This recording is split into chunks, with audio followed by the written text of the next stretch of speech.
Welcome back, everyone. Sorry about that. Yeah, from what I can tell, for those of you who are just joining now or who are watching this after it's live and don't know why I'm apologizing, I intended on going live 15 minutes ago, and it was just being laggy again, and the connection, or at least it seems like the internet connection wasn't good.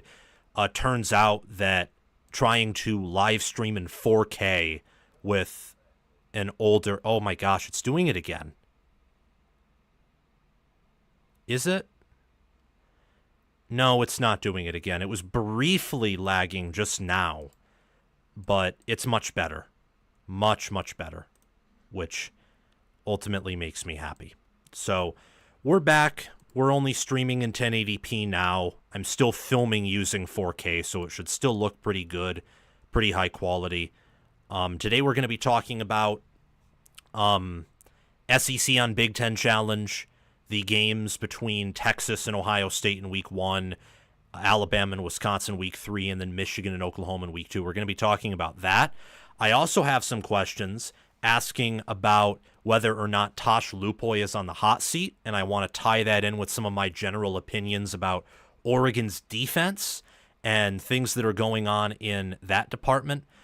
Someone also asked me about whether or not Dylan Raiola can make a year 2 jump at Nebraska, whether he can break through. That's something we definitely want to talk about here.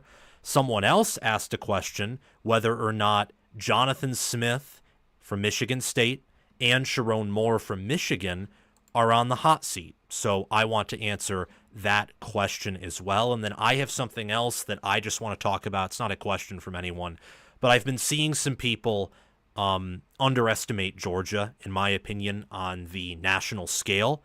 And it's also a great way to connect with Georgia fans as I'm trying to ultimately expand my audience. So that's that. Make sure, if you haven't already, to like the video, click the subscribe button, and hit the notification bell.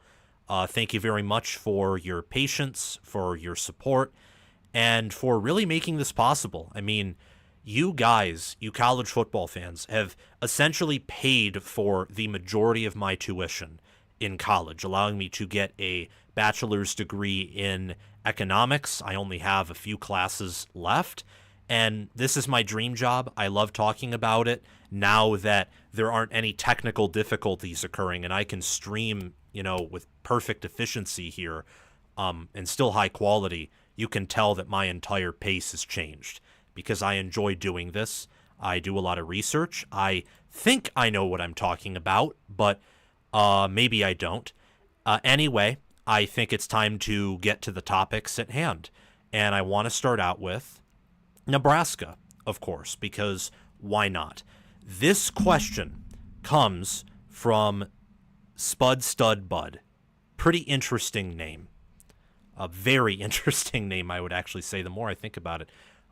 The weirder it is. It's kind of a little bit of a tongue twister there. Stud, Spud, Gun, right? Oh no, I got it wrong. Spud, Stud, Bud, Nebraska fan, I presume, asks the question, will Dylan Raiola make a year 2 jump with Nebraska? Dylan Raiola last year had ups and downs as Nebraska went 7-6, 3-6 in Big Ten Conference play, and the Cornhuskers went to a bowl game for the first time since 2016. Their most successful season in almost a decade. But it was still a season, again, full of ups and downs. Dylan Raiola had 13 passing touchdowns, 11 interceptions, a 63.8 quarterback efficiency rating, which was outside of the top 50. He basically had an identical season to Michigan State's Aiden Childs. He was a redshirt freshman, Childs was, I believe, or maybe a sophomore, almost a redshirt freshman. Raiola was a true freshman. Both finished in the 50s, except Raiola had a slightly better supporting cast, and Childs had legs, so they had their own advantages, disadvantages. He started off the year pretty strong, 6'3", 230 pounds. Definitely, you could see freshman weaknesses within him, but you can also see the 5-star talent. He had a stretch from October 5th to October 26th where he had passer ratings, not quarterback efficiency ratings, but passer ratings below 100. And in the majority of Big Ten Conference play, he did not surpass a 120 passer rating. His best games came against UTEP, Colorado, Northern Iowa. Illinois was his best game by a mile in Big Ten Conference play, along with Wisconsin, second to last game of the year for the Cornhuskers. So entering 2024, entering 2025, pardon me, I don't think it's a coincidence that one of his best games against a Big Ten defense, and his best game actually against a Big Ten defense per quarterback efficiency rating, came with Dana Holgorsen as his offensive coordinator. I don't think that is a coincidence whatsoever. Dana Holgorsen, previously known to be a head coach at West Virginia, head coach at Houston, was an offensive analyst for TCU, then was hired mid-season by Nebraska as an offensive analyst, and then he was hired as the offensive coordinator following the UCLA game where Nebraska lost 27-20. I believe the 9th of November last season was a bye week. Yes, it was. And Rule made the transition and announcement during that bye week, and then Holgorsen in the preseason, or maybe you could even say postseason, pretty much right after the bowl win over Boston College, was hired to be the offensive coordinator for the Nebraska Cornhuskers. I think there's a pretty good chance he takes a step forward. He'll have a full preseason to work with an actual offensive coordinator, which I think Marcus Satterfield was not. His offensive line has never been better. Think about getting Rocco Spindler out of the portal, Elijah Pritchett out of the transfer portal. You have Henry Lutovsky and Justin Evans Jenkins, who were big, sizable, good Big Ten starting caliber guards. I think Justin Evans is likely going to move to center.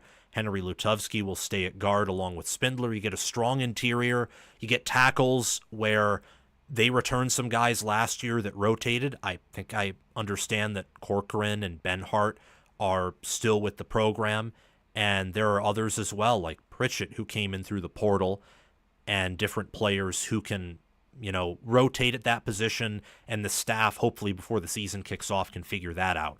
But more importantly, Nebraska has made some pretty sizable, to say the least, upgrades overall on their roster.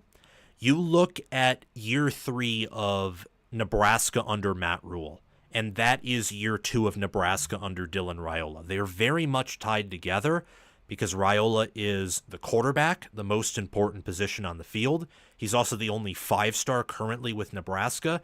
Honestly, Nebraska is a blue blood program. They're one of the most storied programs in football.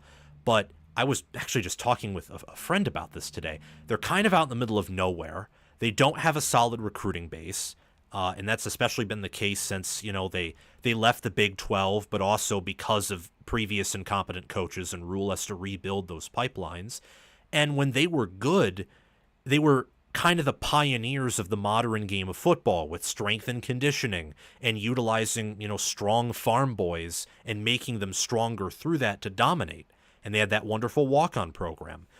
And now the walk-ons are, either likely going away, either most likely slowly, as they're going to be grandfathered in, but eventually the walk-on will likely be gone, sadly. I think it's a travesty, but it is what it is. Nebraska is not the only program with a strength and conditioning program. Every other program in college football does, and many strength and conditioning programs right now, I think, have earned the right to say they're better than Nebraska's. And the Cornhuskers, again, they're out in Nebraska. They haven't been relevant in terms of wins, losses, and achievements in forever. They haven't. But they're a blue blood program, and Rule, I think, has done a good job building the team. I think Nebraska still has some relevancy and has potential to be there on the national stage, and having a player like Dylan Raiola, who's a 5-star, a quarterback at that, and therefore the media is going to be infatuated with him, helps to gain attention. Now, what does he do with that attention? What does Nebraska do with that attention? We'll have to see. But the roster, the schedule, the supporting cast, the addition of the OC and Dana Holgerson, I think matches up very nicely with Dylan Raiola. He has better receivers. I mean, he has Dane Key, Ja'Cory Barney Jr. in year 2, and he was a great true freshman last year. He has Neziah Hunter coming in from California, who lost like all of their skill positions, all their skill position players from last season. Their best running backs, Ott went to Oklahoma, and Thomas went to UCLA. Hunter went to Nebraska, and then another wide receiver in Jonathan Brady followed former starting Cal quarterback Fernando Mendoza to Indiana. I mean, they talk about a program who got gutted. Nebraska didn't let themselves get gutted, which was a concern for Rule about the spring game, and I'd say a concern for Nebraska yearly because they haven't been winning at a high level, but they've produced some good players. Rule's done a good job of maintaining culture, keeping players home. I think that these receivers want to play for Dylan Raiola. Why else would they come here? I mean, Dane Key was very productive at Kentucky under Devin Leary, Brock Vandegrift, Will Levis, all of whom don't have the same potential, I would say, as Dylan Raiola. Ja'Cory Barney Jr. was with Nebraska last season. I imagine if he wanted to go elsewhere, he could go elsewhere, but he stayed. Neziah Hunter could have followed Fernando Mendoza or could have gone to other schools. I mean, Nebraska was even at one point in the running, I believe, or at least wanted to be in the running for Isaiah World, the number 1 offensive tackle and one of the best overall players in the portal, who ended up going to Oregon. So the program is heading in the right direction. And I think you saw signs that Raiola can be one of the better QBs in college football. Of course, 13 touchdowns, 11 interceptions is something you want to improve on. You want him to do better in pocket presence, in awareness, in seeing the field, and also accuracy, putting the right amount of touch on his throws. Against Ohio State, for example, he had some throws where if he just threw the ball a little bit better, big plays, maybe a touchdown. Same thing against Iowa. You can't miss those throws against good defenses like that. They will take advantage of those opportunities in forms of interceptions, or it will be a break for the defense. And actually, speaking of Ohio State, I just learned this today. Nebraska's offensive line allowed fewer pressures than Ohio State's did. And that's putting on weights on all of the Big Ten's offensive lines for the amount of snaps played, because obviously Ohio State's played the most. They played in 16 games. So the fact that Will Howard only took around, 10 sacks, less than 15, and Raiola took almost 30, shows the difference between a veteran like Will Howard, a guy who was a wizard in the pocket, who could maneuver the pocket, who had awareness, almost eyes in the back of his head to feel and know when pressure was coming his way. Dylan Raiola didn't have that. I think that's going to be better in 2025. I think it has to be with superior coaching and also with another year of experience. I think players, especially players like Raiola, who start as true freshmen, are going to make big jumps from first year on campus to the second year on campus because you have a full year under your belt of experience and then an additional preseason of training. That all really helps. And if you have coaching staff upgrades like Nebraska did, or staff continuity, which they have overall, then that's another bonus. And you're layering and stacking, bonuses on top of each other. I really like and admire where Nebraska's heading as a program. And I think that when you look at the questions that this team faces, can Nebraska avoid or win close games? What does Matt Rule look like in year 3? What really is a Matt Rule year 3 season? And the fact that the defense has a lot to replace, an inexperienced D coordinator, but the wide receiver room is loaded. I think running back with Emmett Johnson has a lot of potential. You look at tight end with Luke Lindenmeyer. I think he's very underrated. And then that wide receiver room, they upgraded at wide receivers coach, and they have a 3-headed monster in Key, Barney Jr., and Hunter. And I think that combined with Raiola with a good offensive line in front of him means that this team is going to grip it and rip it, and they're going to be incentivized to do so because I think the defense is going to take a step back. And then you look at the schedule, Cincinnati, Akron, HCU, Michigan, and then Michigan State after the bye, Maryland, Minnesota, Northwestern, USC, UCLA, a bye, and then at Penn State hosting Iowa. All of those teams, except for Penn State and USC, are and probably Maryland as well. 9 of the 12 teams on the schedule are going to want to turtle up. They're going to want to play game control, and they're going to want to limit big plays. And a lot of those same schools have questions at DB, I would say, minus Minnesota, who has excellent DBs with Coy Parrish coming back and some other players in that secondary. So I think that they're going to take steps forward overall. Nebraska will next year in power ratings and overall record. And I think particularly this offense is going to be much better. And I think Raiola is ultimately going to be the centerpiece.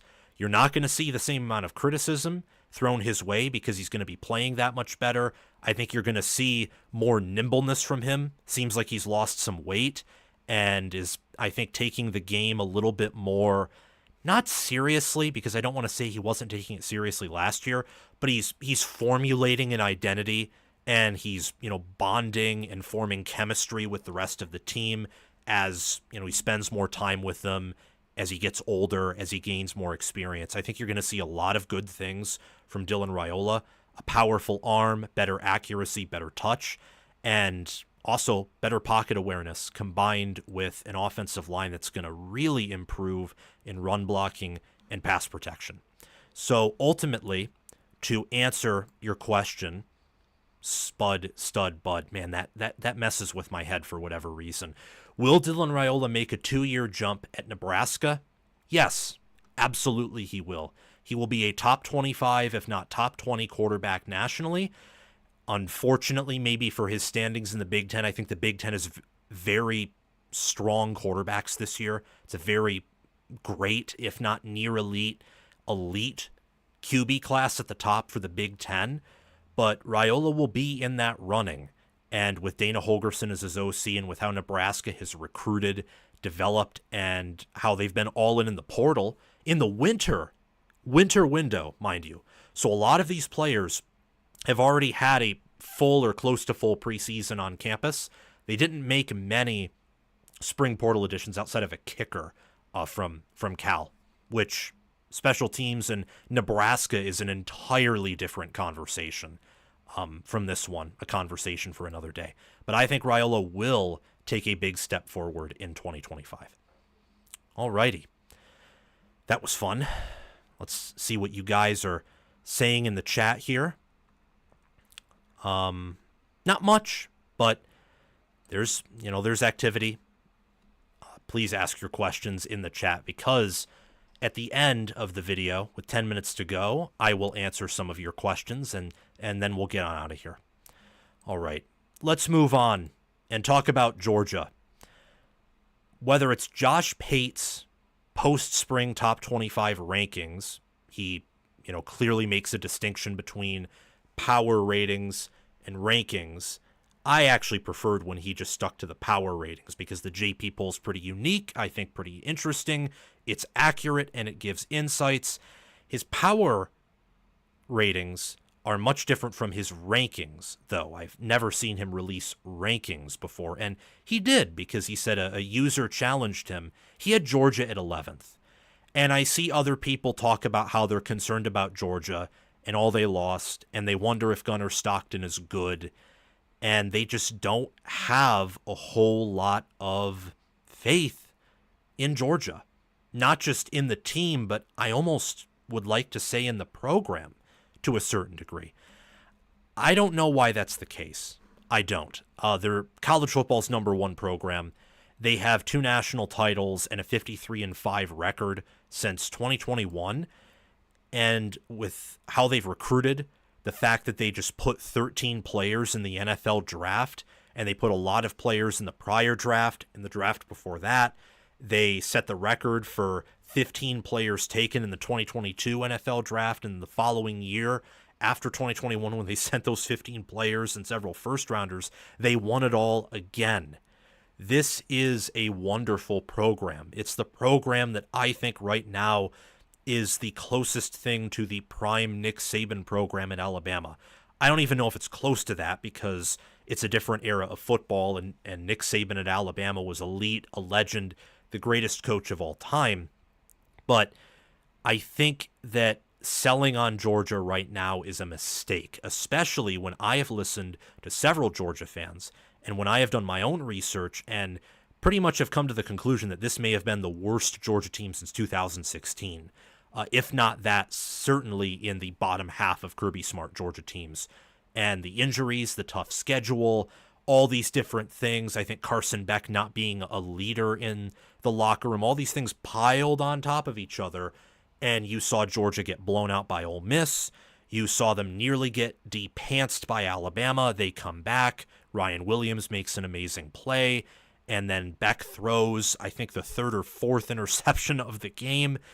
It's just, it was an insane season for Georgia last year. They were a weaker team. They were a weak team by their own standards, and they still won the SEC. If that is not a testament to how powerful that program is and how great that program is, then I don't know what is. If you are a Georgia fan, please subscribe, hit the notification bell, like this video, and also comment your thoughts down below and let me know whether you agree or disagree with my defense of Georgia and the 2025 Georgia Bulldogs. I think you're going to like this segment because when I look at the Bulldogs, when I observe their roster, there are some reasons why they could fail. I mean, I don't think Josh Pate is totally out of his mind. I don't think he's, taking, drugs or hard drugs entirely. I mean, I don't know for sure, but I don't think so. Pate's a pretty respectable guy. He's one of the best in the business, and his story is admirable, and I like his connectedness with coaches. Sometimes don't like how I think that prevents him from being overly critical, but, there are trade-offs to everything in life. I understand his skepticism about Georgia and the fact that their O-line kind of fell apart at times last year, that they couldn't run the ball, that Carson Beck was, I think, still clearly better than Gunnar Stockton overall as an individual player, and he leaves for Miami. And then Georgia returning only like 45, 44, 43, mid-lower 40s percentage in returning production. They'll probably be a bit higher than that when Bill Connolly releases his post-spring returning production rankings, which maybe he already has, along with his S&P Plus, because they got, Elo Mendoza, Josh McCray, Josh Horton. They got Walt Claire Flynn. Pretty cool name. That might be the all name team right there. Walt Claire Flynn, I believe, is his name, center from UCF. And they got some other players too, and their receiver core is nice. But there are reasons to believe why Georgia may fall. However, I think there are better, more compelling reasons for why they won't. Let's go through why Georgia may fall. So what Georgia lost after 2024 was quite a bit. Carson Beck in his career averaged 8.6 yards per attempt, 58 passing touchdowns. He had several interceptions, 7,912 passing yards. He's just up and down in his career, really was. And you saw that from 2023 to 2024, where the schedule got harder. I think he missed Brock Bowers. I think he missed Ladd McConkey.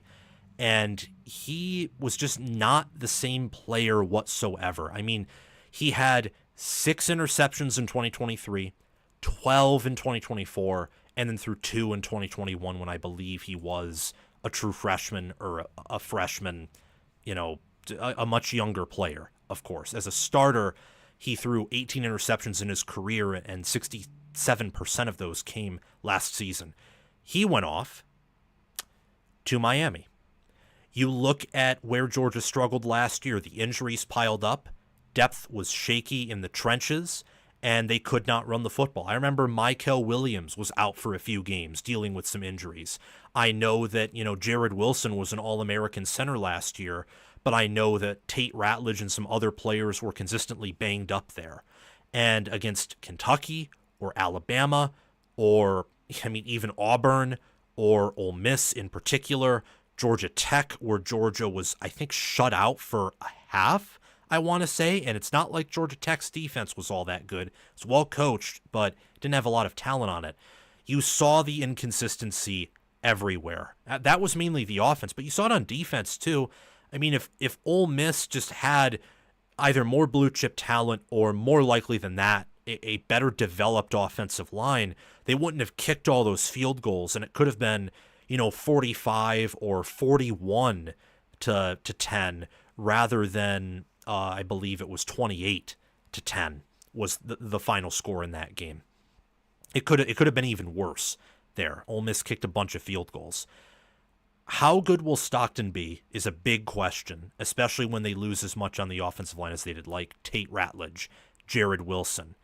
Defensively, Georgia has lost its luster over the past 2 seasons. I'm not saying as a program it has. They still develop NFL players well.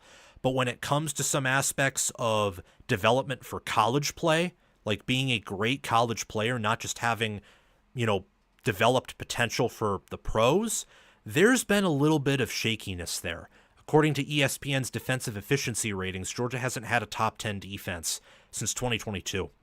They were in between 10 and 15 in the placements both this past season and the season before that in 2023. Last year at times was painful. Remember when Jackson Dart threw that pick, got hurt, Georgia went up 7-0, and then Austin Simmons had to come in? Austin Simmons, I believe, was a true freshman or redshirt freshman. He came in, darted up the defense, tied it up 7-7, then Dart came back in, and it was just a wash. Ole Miss at certain points figured out that defense. Think about the Alabama game. Remember how bad that Alabama offense was toward the end of the year? Michigan, Oklahoma, they got pressure on Milroe. They read him like a book. Didn't allow him to average more than a 1-to-1 TDINT ratio against him.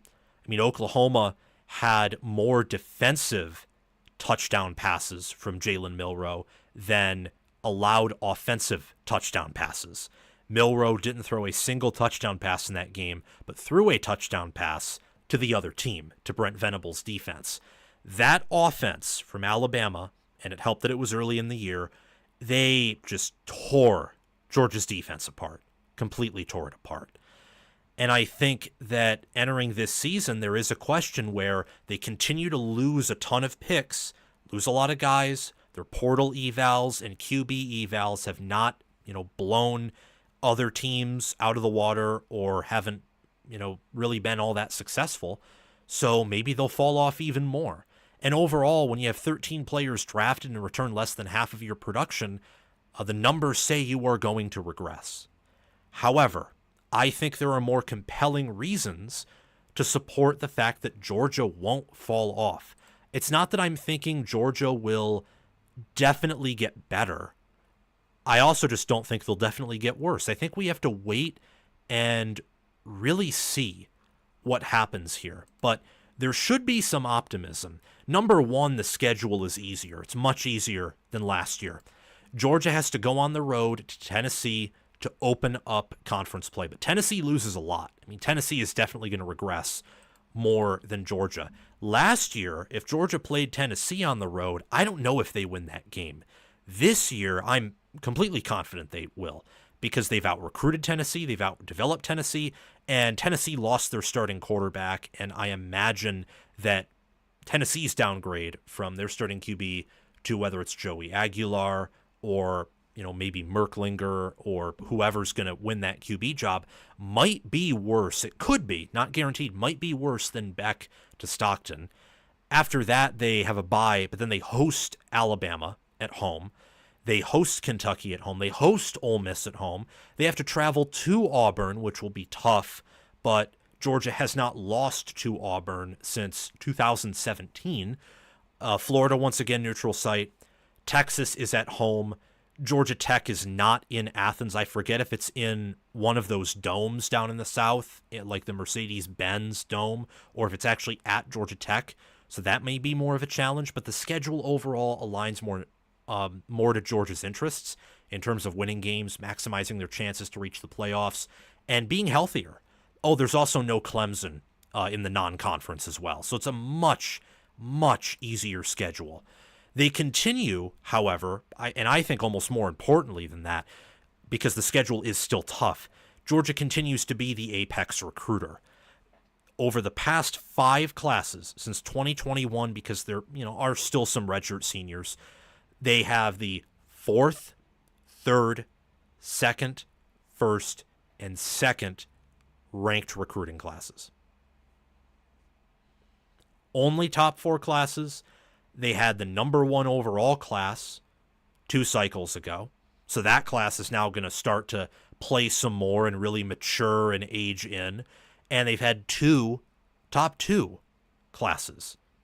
So I don't know what more you want from a recruiting standpoint. When you look at a staff standpoint, I have Georgia's staff graded as the 3rd best right now, with the number 1 head coach in America and the number 1 strength and conditioning coach in America.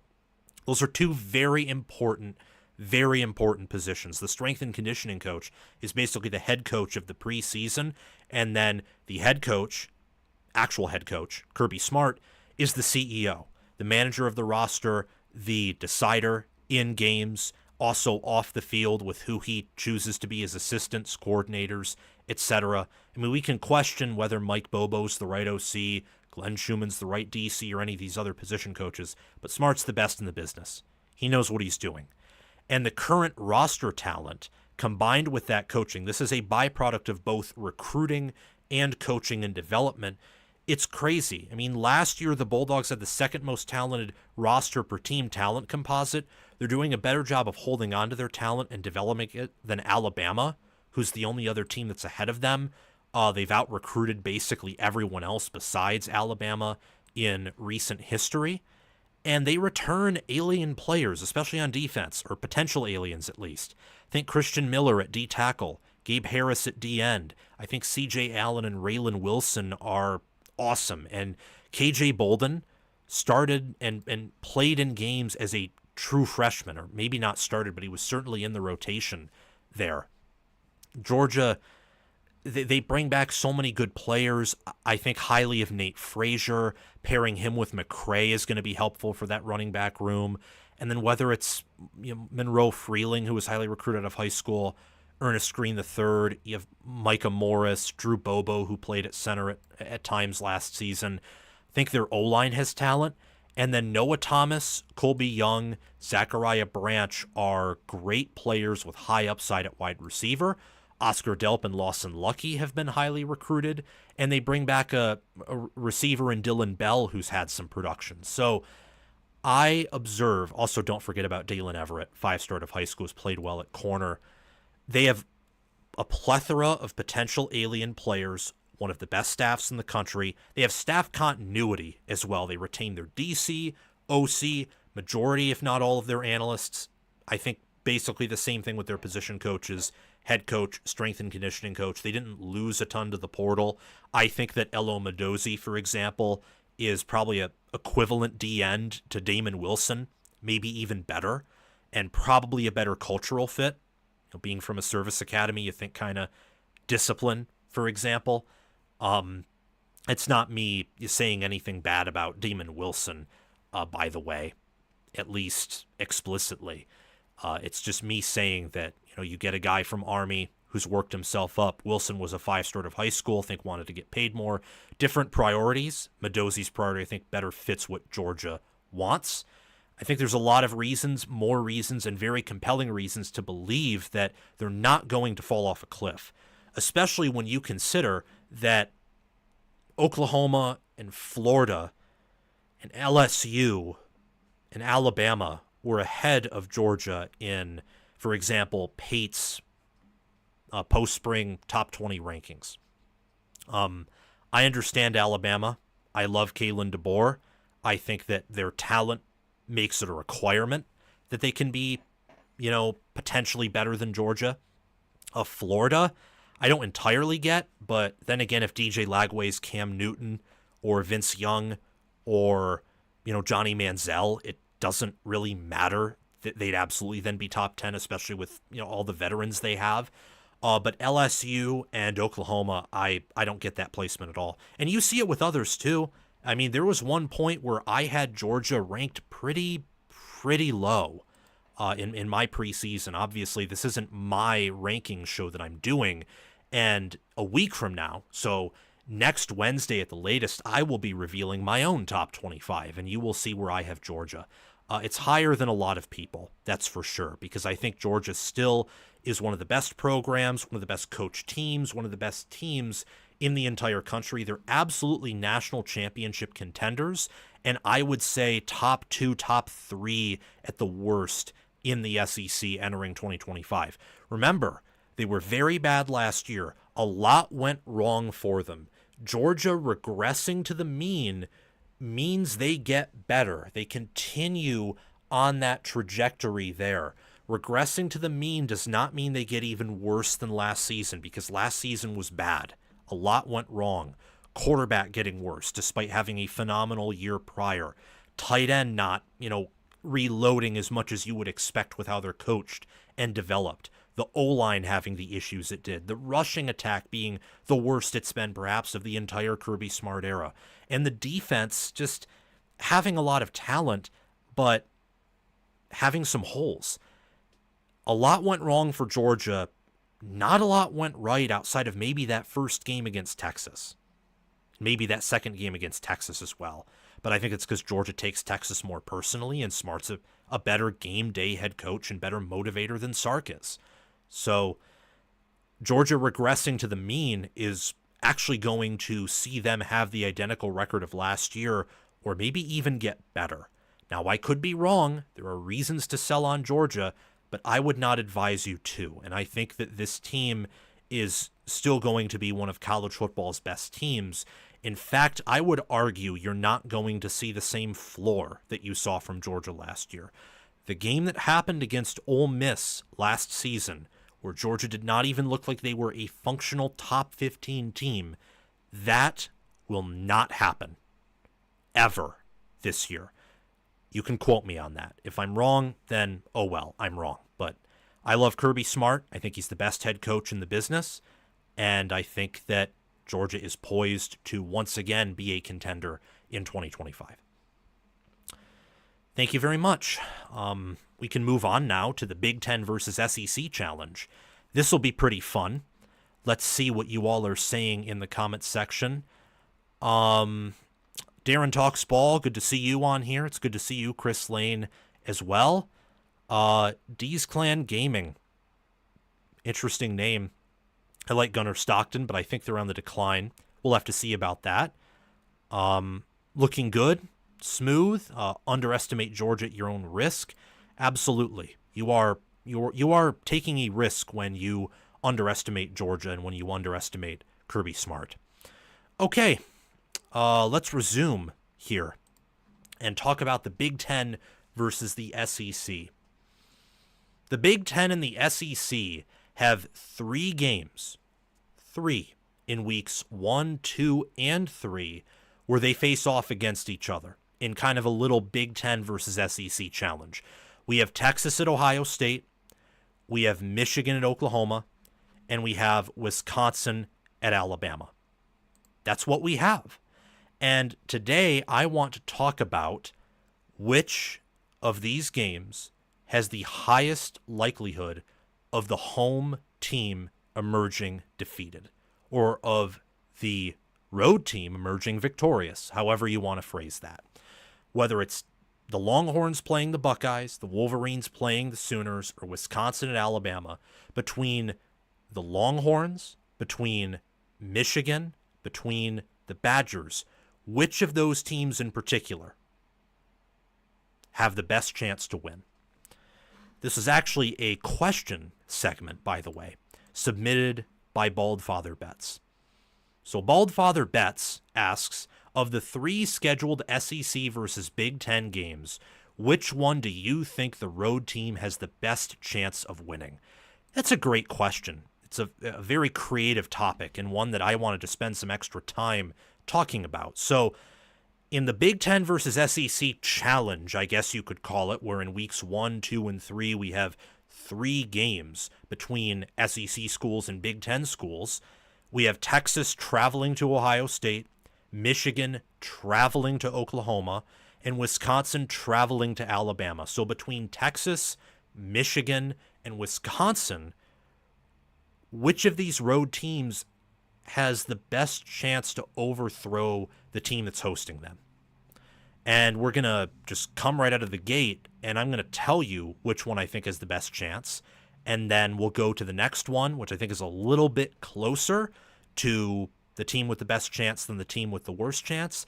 And then we'll talk about the team with the worst chance of achieving a road upset, which in their case would be a massive road upset towards the end. So I think that the team with the best chance, this was very difficult for me. I almost feel like I'm a recruit making a commitment video, even though it's not nearly that important. But this was difficult.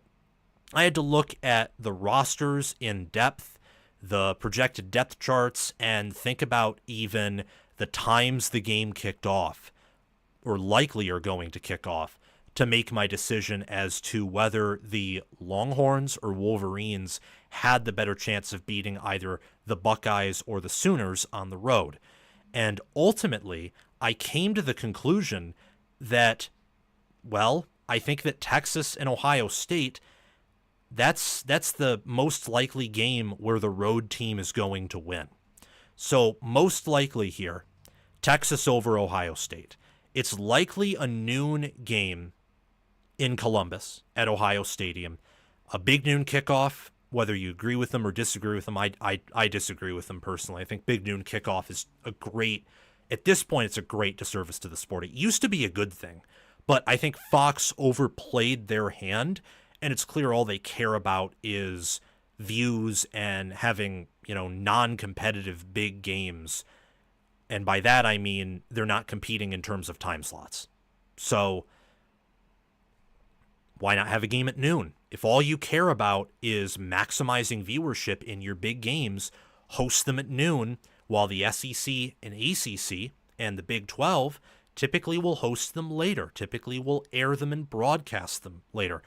It may be a little bit of a smart strategy, but I think it'd be an even better strategy, better for the sport, and probably wouldn't be all that much worse for the pockets, maybe even better there, to have some of these games be played at night and still have Fox orchestrate them and broadcast them and provide color commentary and analysis, whether it's Gus Johnson, Joel Klatt, or any other crew they have.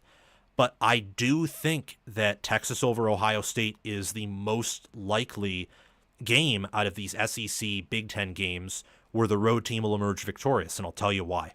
So a way too early preview of both of these teams. I think Texas' biggest questions are how good is Arch Manning, who are the other X Factor players on offense, because they lose Matthew Golden, they lose much of their offensive line, they lose Gunnar Helm, and what's up with their red zone offense.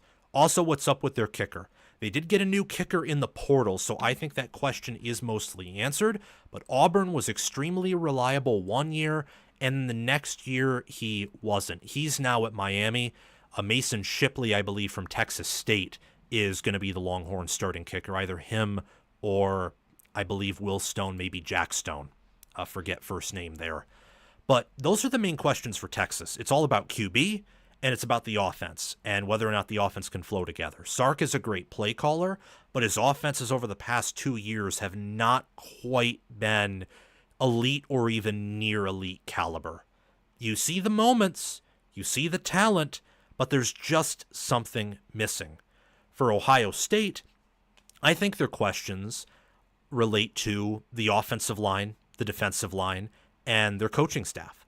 I've gotten a lot of pushback from Buckeye fans about their offensive line, so I'm not going to dive too much into that because I think it's a moot point here. We're going to have to figure that out at the beginning of the season, but ultimately I am not extremely optimistic about it. I think it's going to be average. I think it's probably by Buckeye standards subpar.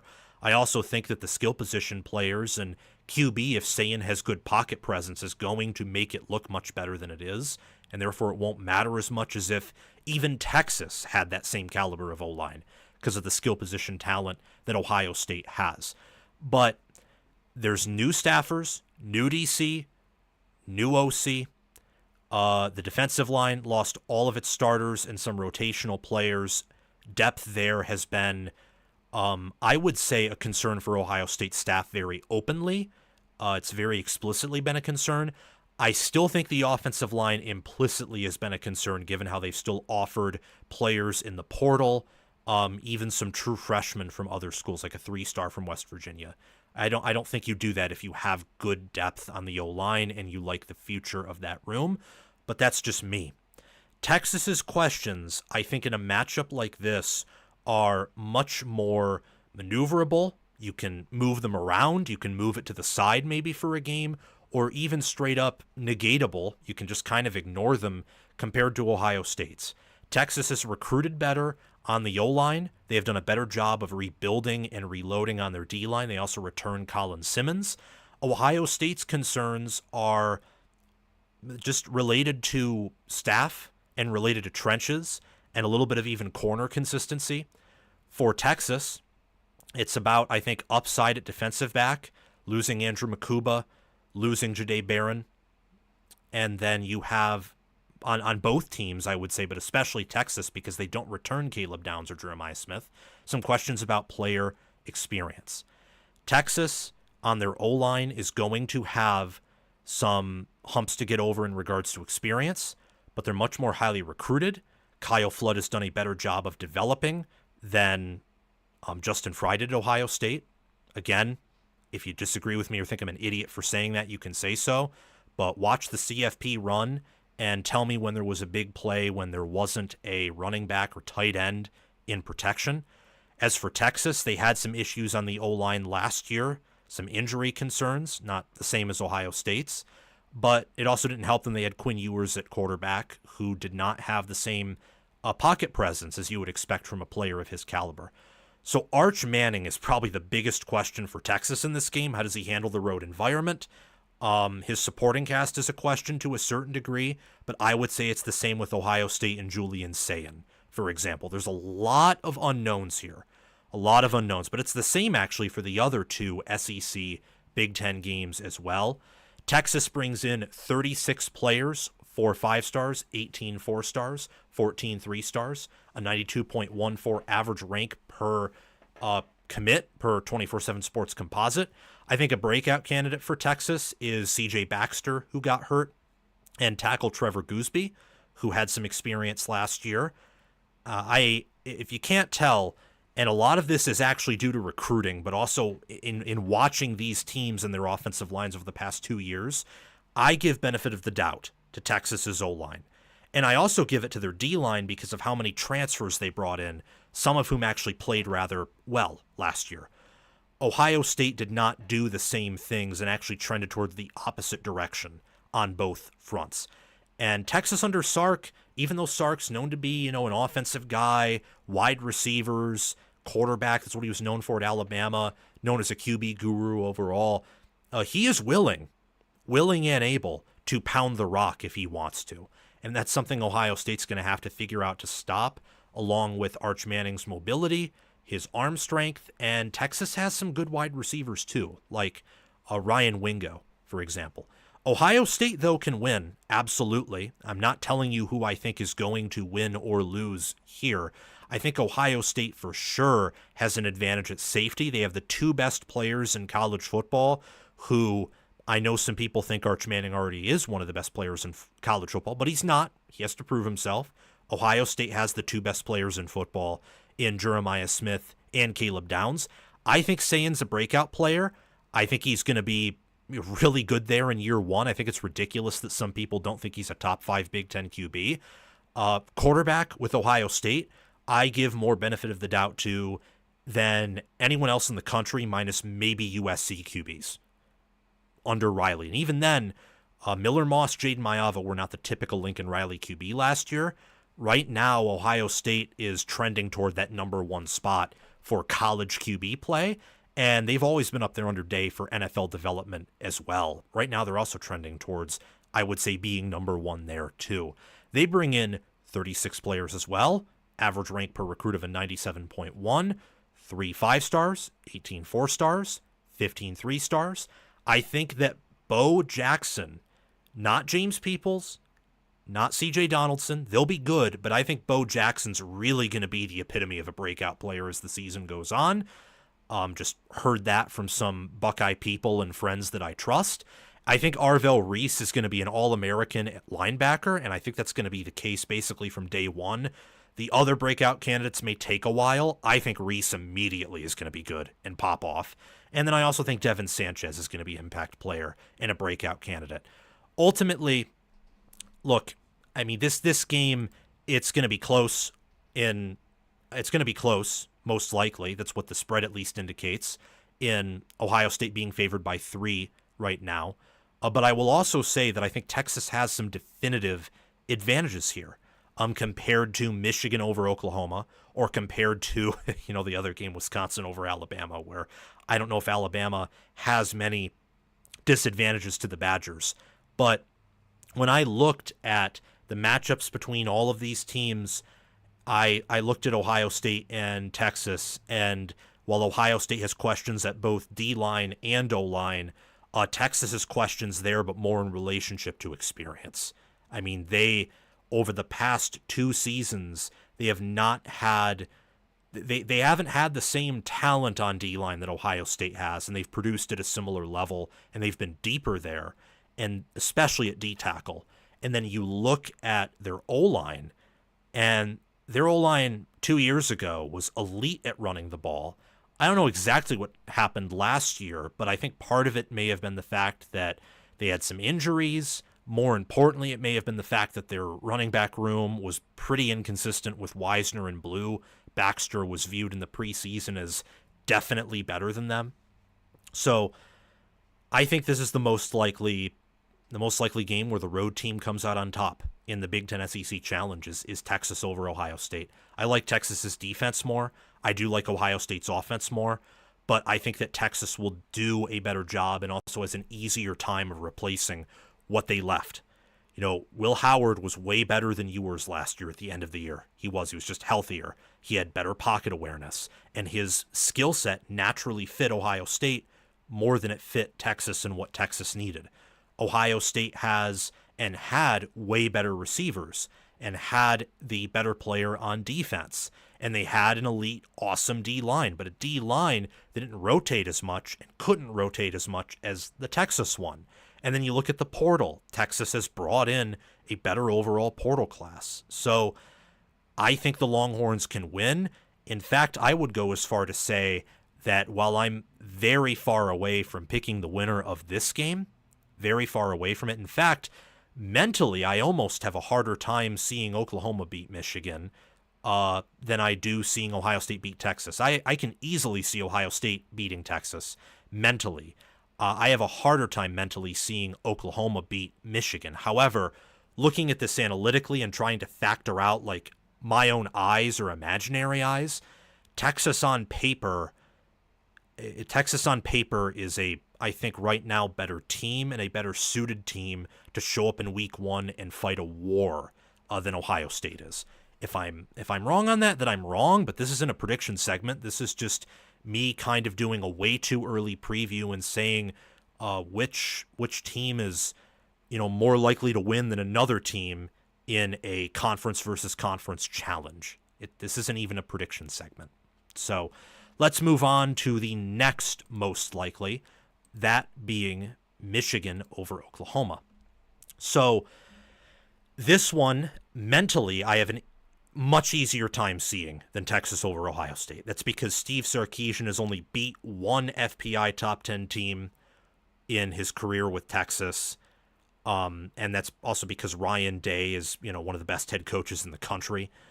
Meanwhile, Oklahoma has been basically a disaster under Brent Venables. I mean, even in their best year, they had a bad loss to Arizona in the bowl game, and then back-to-back losses against Kansas and Oklahoma State teams that they had no business losing to. And Venables has had 2 6-7 seasons. Michigan's coming off of an 8-5 campaign, but Michigan roster-wise, you still have some elements from that 2021-2023 team. Michigan has recruited at a similar level, and I think a better level than Oklahoma, especially recently. and they've evaluated better and I think developed better. And by recently, I mean this most recent class. Michigan way out recruited Oklahoma. The prior seasons before that, Oklahoma recruited better. But Oklahoma's had some areas where it's like, wow, they're really messed up. Same thing with Michigan. But Michigan brought in a 5-star QB to try to fix that. Oklahoma brought in John Mateer. Oklahoma also brought in some more offensive linemen to start. Michigan brought in like one or two as mainly depth pieces, but none of them are projected to start. Oklahoma brought in some receivers. Michigan did too. These teams are kind of the Spider-Man meme in a sense, except Michigan is, I would say, in terms of talent, better than Oklahoma at probably every position except for safety and wide receiver. Oklahoma, though, has a lot more proven capability at quarterback, at running back as well. Actually, that's an area where they're also more talented in with Jaden Ott, for example. And they have a more proven staff because they've been around for longer. Martindale showed promise late last year as the DC of Michigan, but Venables has been a better DC in college. And Bill Bedenbaugh, I still think, is a good O-line coach, just had a bad unit last year. Grant Newsome, for example, isn't proven there. And you could go on and on and on. I think Ben Arbuckle and Chip Lindsey, the OCs for both teams, are pretty similar as well. This will likely be a later kickoff. That was a factor in why I didn't choose this game as the most likely matchup for the road team to win over Texas versus Ohio State. Because the noon kickoff, what that will do, especially in Ohio Stadium, where I have seen their games at noon versus night, there might be like a touchdown disparity in terms of home field advantage. Ohio State at night's electric. At noon, it's honestly kind of dead and disappointing. So that really benefits Texas. Here, a 6:30 p.m. kickoff, it's going to be loud. Oklahoma fans are going to be about as desperate as I would say Nebraska fans are to earn a win. And it's Underwood's first road start against an elite defense. All of that tells me that at least on paper, and with chalk, Oklahoma has a better chance at beating Michigan probably than Ohio State has at beating Texas. Could be wrong, again, but let's look at this here. So I think that both of these teams, as I mentioned earlier, are very similar to each other. I think the questions are both on the offensive side of the ball. For Michigan, I think it's more QB-centered, but Oklahoma still has questions about their quarterback. How elite can Underwood be in year one is the question that will define Michigan's offense. And where are the new NFL freaks, if they have any? Because Michigan lost 3 first-rounders, and if Will Johnson wasn't hurt, they would have had 4 first-rounders. If Josiah Stewart maybe plays better in one game, he may have been a first-rounder or second-rounder instead of a, I think, fourth-rounder. They had so many good NFL-caliber players last year, and they lose them. For Oklahoma, they lost a lot of their wide receivers that got injured. Their wide receiver room should have been one of the best in the nation last year. A lot of them got hurt. That derailed the offense along with the O-line being bad, and things just fell apart, to be frank. So is that fixed? Because wide receiver isn't going to be as good as it should have been last year. But the O-line can be better, and that combined with Ott and Mateer can produce something that's explosive and fun to watch and that can win you games. But the other question is, how does John Mateer adjust to the SEC? He was playing Mountain West and Pac-12 defenses. Those are not SEC defenses. They're also not Michigan's defense, which projects to be better than most SEC defenses. So that is something where I think these teams are also fairly similar. Is, yes, Underwood will be playing a Venables defense on the road in his first ever road start, which is tough and definitely tougher than what Mateer has to do. But Mateer also has to play against the best defense he's ever seen in his life outside of maybe the Oklahoma defense in practice. Could be better than Michigan's for sure, but playing in practice is different from playing in a game. And how do his receivers do against Michigan's defense? How does his O-line do against Michigan's defense? That's something that's going to be very fascinating to watch. The concerns for these teams, Oklahoma, it's the O-line. and I also say tight end, just overall depth on offense. Michigan's wide receiver and tackle, I think that they're a little deeper on the O-line and at running back than Oklahoma is, and at tight end as well. But it's also similar. And I think that both of these teams have struggled with team soundness. Their coaching has been a little bit off kilter, inconsistent. You've seen moments of just bad discipline, I think especially with Michigan. I think wide receiver for Michigan is especially bad, and I wonder how good their DBs are. Rod Moore just ran on the practice field for the first time in over a year. I don't know if he'll even play this year. If he will, how good will he be? For Oklahoma, if, Mateer is more of a good Mountain West quarterback than anything else, his ceiling could very well be limited. And that could be the same with the wide receivers, even though they're better than Michigan. And while I think Oklahoma, because their staff's been around longer and Venables hasn't had the same, at least recently, brain farts that Sherrone Morris had, I think it's a little bit more hidden, but Oklahoma still has questions with coaching and team soundness for sure. The strengths are similar as well. Both, I think, have strong running back rooms. Michigan is, I would say, much better on the O-line than Oklahoma is, but Oklahoma is also better at safety. The defensive fronts are both good and deep. Both of these teams return in the 60s, or Oklahoma now might be in the low 70s of returning production, so they're more experienced than the average college football team. Some hidden strengths, I think quarterback for both could be sneaky good. I think Mateer and Underwood could be top 10 QBs this year. There's a chance that these teams play each other, and they're both versions of 2023 Iowa. There's also a chance that both of these teams play each other, and it's 2023 Oklahoma with a better defense against maybe 2021 or 2022 Michigan, and these are some of the best teams in the country. Chance, not a guarantee. Those are both extremes. The truth is likely somewhere in the middle. They both bring in incoming classes of 39 players. Michigan's average rank per player is a 90.11. Oklahoma's is an 88.98. You look at breakout candidates. I think that Deion Burks for Oklahoma is going to have the year that he should have had last season. Jaden Gibson, who will start alongside him, I think is also going to have a productive career at Oklahoma, productive season. David Stone at defensive tackle went in the portal briefly. Miami went hard after him. He returned to Oklahoma. He'll be a key player in the defensive tackle rotation, which is 4 deep or even deeper than that. And then Eli Bowen played some at freshman last year, but I think now is going to have a full season to start, and he has a full season under his belt as well. He'll be a great player for this Oklahoma defense. You look at Michigan. Bryce Underwood, I think, is going to be a breakout candidate, the obvious one. Andrew Sprague, who's projected to start, I believe, at left tackle, maybe right tackle, one of the tackle spots. I think that's a guy who has All-American potential. Not saying this year, don't think this year, but in the future he does, and I think he should be a good tackle for the Wolverines.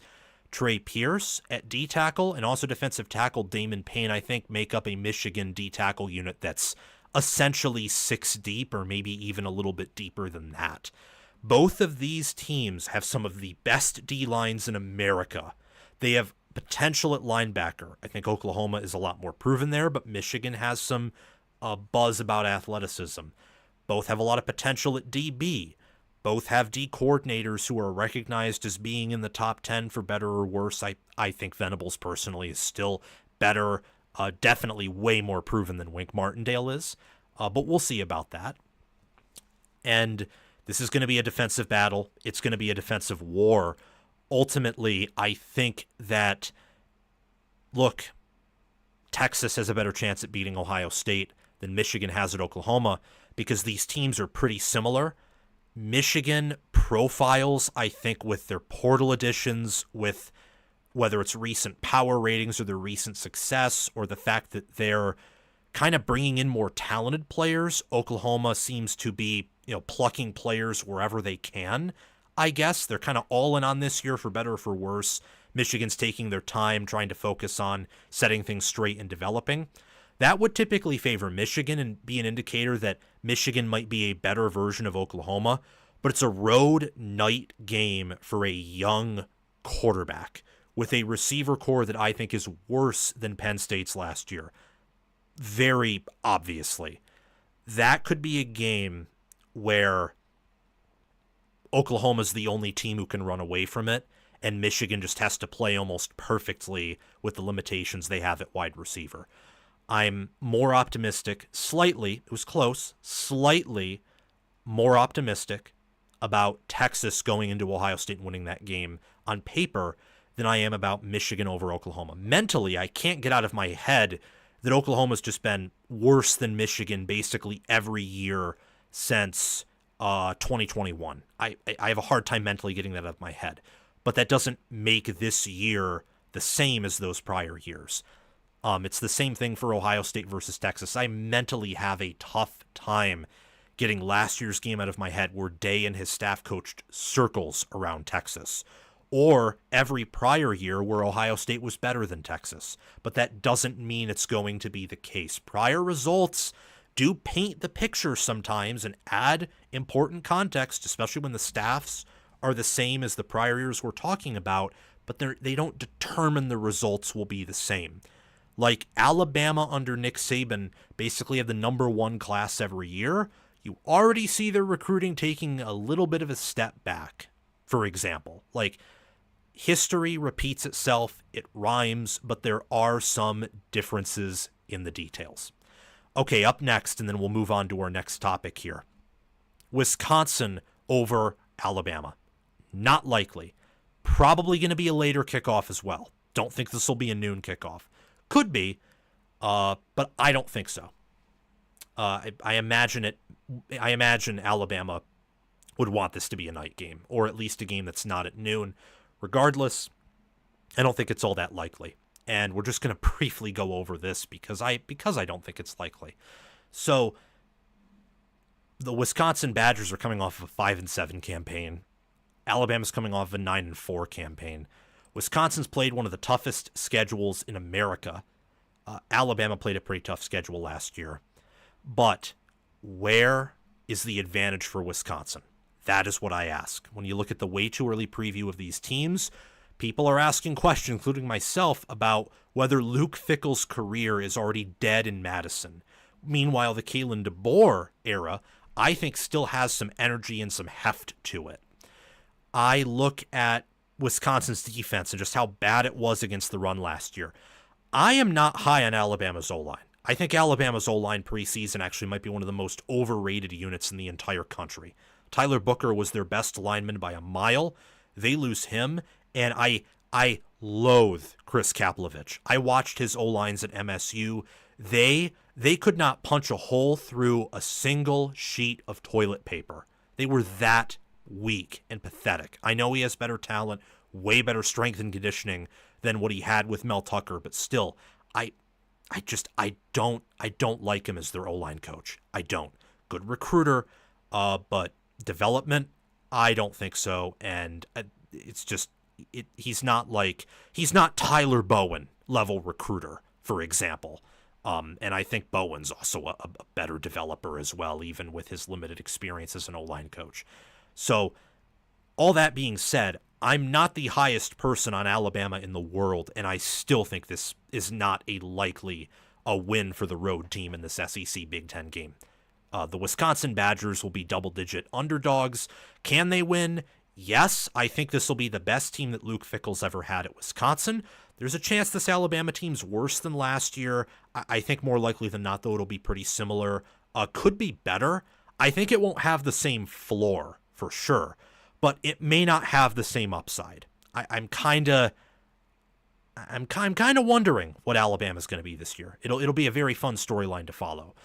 Quarterback's the concern for Alabama, I think, along with some trench depth. I think their staff's underwhelming for the program that Alabama is. But running back with Jam Miller, wide receiver with Jeremy Bernard, with Isaiah Horton, and especially Ryan Williams, that's one of the best receiver groups in the country. You look at Justin Jefferson. You look at Deontay Lawson. That linebacker room is mean. I mean, they added Nakai Hill-Green from Colorado to be a rotational linebacker. It's a deep linebacker group. And then you look at DB. You know, DB for Alabama, I think with Keon Sabb, with Damani Jackson, with Zabian Brown, Deshaun Jones, it's a unit with a lot of potential. They were young last year. had some struggles early on, but I think they can be really good this year. And I think that Kane Womack is a good defensive mind.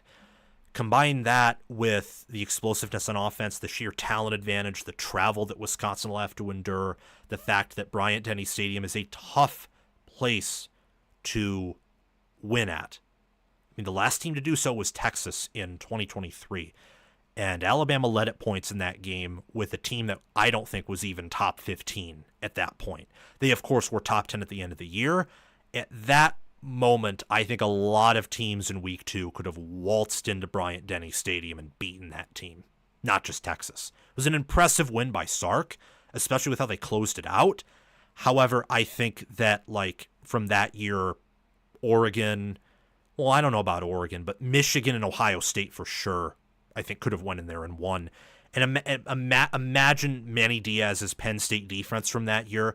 Penn State may have not been able to cross the 50 that whole game on Alabama's defense, but they probably could have beaten Alabama with pick sixes and special teams plays and getting field position from turnovers and sacks. So all that being said, Alabama has not had some of their brighter seasons in recent memory, and teams still can't beat them in Bryant-Denny Stadium. Wisconsin is not 2023 Texas. They're not Georgia from last year. They are not South Carolina even from last year. And South Carolina nearly came in and beat Alabama.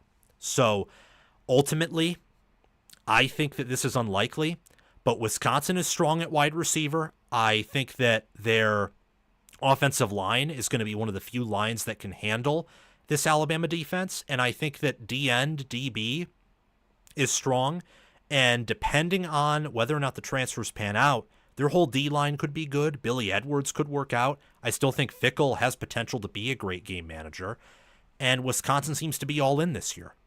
So looking at the Badgers, I think that Brunner at guard, Kekahuna at wide receiver, Corey Walker at D-end, and Javier Suggs, former LSU D tackle, now with the Badgers. I think those are some breakout players who, especially in this game, can kind of have their, homecoming, coming out party moment. But it's not likely, guys. It's absolutely not likely. Alabama should win this game and win it rather convincingly, in my mind. And unlike the other two where I didn't make a prediction because I think it's close enough, this game I can make a prediction and say early on I think Alabama should win and they should win convincingly. But there's also a part of me that thinks that with Wisconsin and how they're the strongest in the trenches they've ever been, they have some returning experience, and if Edwards doesn't get hurt, they'll have their best quarterback in a mile under Fickell. They could come in and make this close, or maybe they could pull off the upset here. We'll just have to wait and see. Okay, almost done here. Almost done. Very close to being finished, and then I am about as done as dinner. Let's look at the chat here. Let's observe the chat. Okay, Colby Vlash. What's up, Sam? Glad to have you back. Tyler Overman, my only concern for Wisconsin is left tackle after Kevin Haywood got injured. Yeah, that was...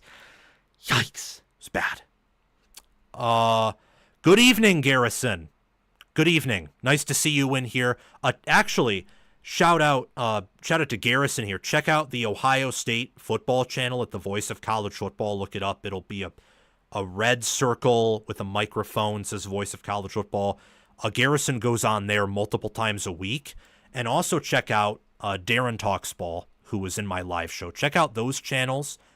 Pretty good at what they do.